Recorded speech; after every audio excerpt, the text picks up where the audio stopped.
एक व्यक्ति खरबों रुपया कमा रहा है और एक व्यक्ति दिन का 200 रुपया कमा रहा है। दोनों का काम ठीक है, अपनी रोजी रोटी चल रही है। कोई 5 मंजिले के महल में रह रहा हो और कोई झुपड़ी में नीचे चटाई पर सो रहा हो या जमीन पर हथेली का तकिया बनाकर सो रहा हो। ठीक है, दोनों भी काम चला रहे हैं, इसमें कोई ज्यादा महत्व नहीं है। और एक आध उदाहरण भी इसके साथ में कह दूं। मैंने बचपन में एक कुत्ता देखा था, आपने भी ऐसी स्थिति देखी होगी।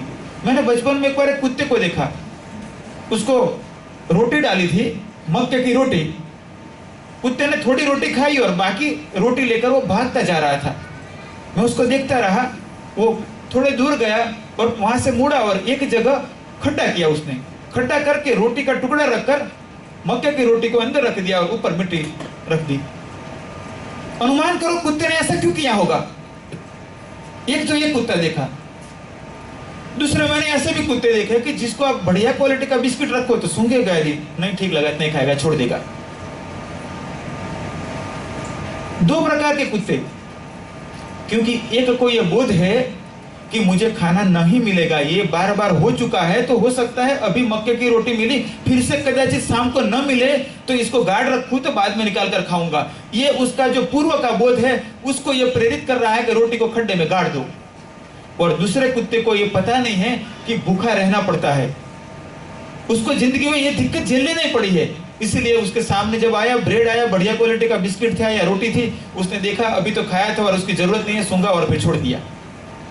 हमारी जीवात्मा हजारों सालों में, युगांतरों से जो झेलती आ रही है उसकी प्रतिक्रिया जन्मों में होती है। और जब हम बचपन से जन्मते हैं, थोड़े ही वक्त में उस प्रतिक्रिया हमारे अचेतन मन से चेतन पर प्रभावी होने लगती है और हम यही घटनाक्रम को दोहराते लगते हैं। कभी कुत्ते की भांति रोटी दबाते हैं, कितनी भी संपत्ति क्यों ना हो, कितनी भी संपत्ति क्यों ना हो, फिर भी रहते हैं अतुप्त। हो सकता है आगे दिक्कत हुई तो लाखों करोड़ों खरबों रुपया भी शांति नहीं दे सकते हैं, 10, 100, 1000 बीघा जमीन पे शांति नहीं दे सकती है। अपने आप से तो पूछो कब तक, ऐसा क्यों? हे मेरी जीवात्मा, अब तो शांति को प्राप्त हो। सिकंदर चला गया तो आखिर में कहकर गया था कि मेरी अंतिम यात्रा में मेरे दोनों हाथ खुले रखना, कि विश्व विजेता बनने के लिए निकला हुआ सिकंदर भी कुछ लेकर नहीं गया। प्रयत्न करें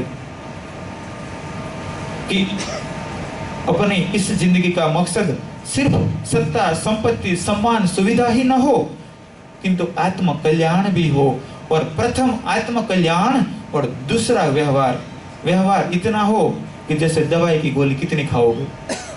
डॉक्टर के पास गए, डॉक्टर को आपने कहा कि साहब बुखार हो गया है। डॉक्टर ने चेकअप किया, 10 दिन की गोलियां दी और कहा कि यदि 5 दिन में ठीक हो जाते हो तो बाकी दवाई खाने की जरूरत नहीं है, ठीक नहीं होते हो तो 10 दिन की पूरी दवाई खा लेना। आपने 3-4 दिन दवाई खाई, ठीक हो गई, फिर भी आपने 5 दिन की दवाई पूरी की और 5 दिन की दवाई अभी पड़ी है। क्या करोगे उसको? पैसा तो देकर आए थे, अब पैसा दिया है तो खा लोगे कि रहने दोगे? भले पैसा दे दिया है फिर भी नहीं खाओगे आप। माया का इतना ही प्रयोग करो जितना दवाई का प्रयोग करते हो।